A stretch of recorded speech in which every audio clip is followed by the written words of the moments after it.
தூய பவுல் தெசலோனிக்கருக்கு எழுதிய முதல் திருமுகம், அதிகாரம் 5.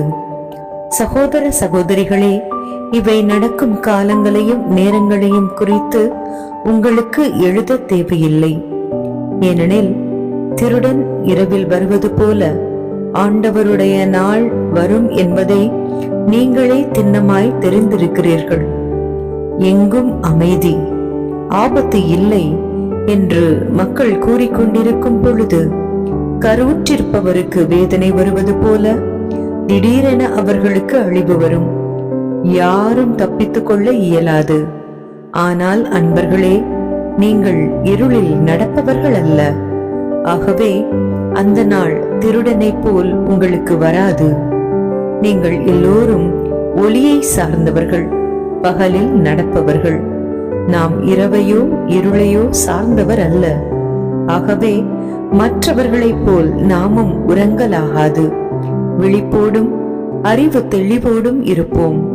உறங்குபவர் இரவில்தான் உறங்குவார். குடிவெறியர் இரவில்தான் குடிபோதையில் இருப்பர். ஆனால் பகலை சார்ந்த நாம் அறிவு தெளிவோடு இருப்போம். நம்பிக்கையையும் அன்பையும் மார்பு கவசமாகவும் மீட்பு பெறுவோம் எனும் எதிர்நோக்கை தலைச்சீராவாகவும் அணிந்து கொள்வோம். ஏனெனில் கடவுள் நம்மை தம் சினத்துக்கு ஆளாவதற்கு அல்ல, நம் ஆண்டவர் இயேசு கிறிஸ்து வழியாக மீட்பு அடையவே ஏற்படுத்தினார். நாம் இருந்தாலும் இறந்தாலும் அவரோடு இணைந்து வாழும் வண்ணம் அவர் நம் பொருட்டு இறந்தார்.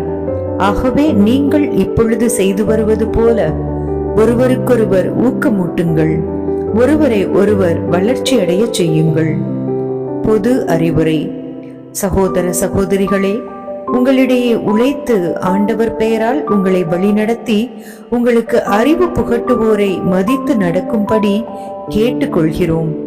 அவர்கள் பணியின் பொருட்டு அவர்களை உயர்வாகவும் அன்புடனும் கருதுங்கள். உங்களிடையே அமைதி நிலவட்டும். அன்பர்களே, நாங்கள் உங்களுக்கு தரும் அறிவுரை இதுவே. சோம்பேறிகளுக்கு அறிவு புகட்டுங்கள், மன தளர்ச்சியுற்றவர்களுக்கு ஊக்கமூட்டுங்கள், வலுவற்றோருக்கு உதவுங்கள், எல்லோரோடும் பொறுமையாயிருங்கள்.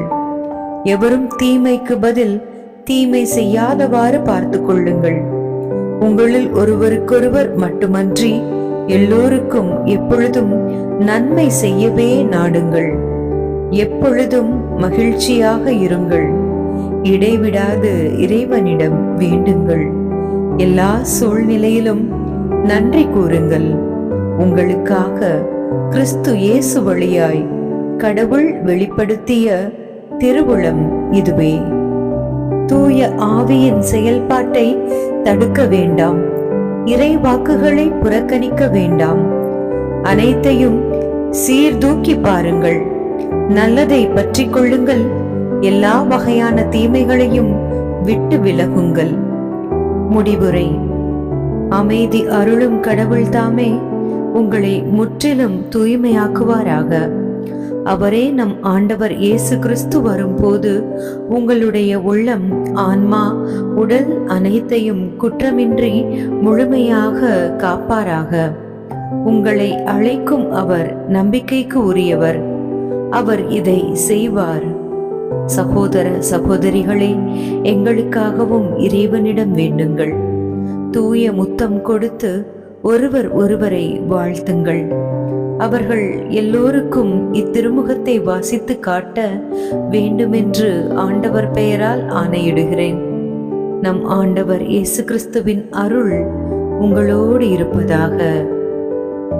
ஆண்டவர் வழங்கும் அருள்வாக்கு.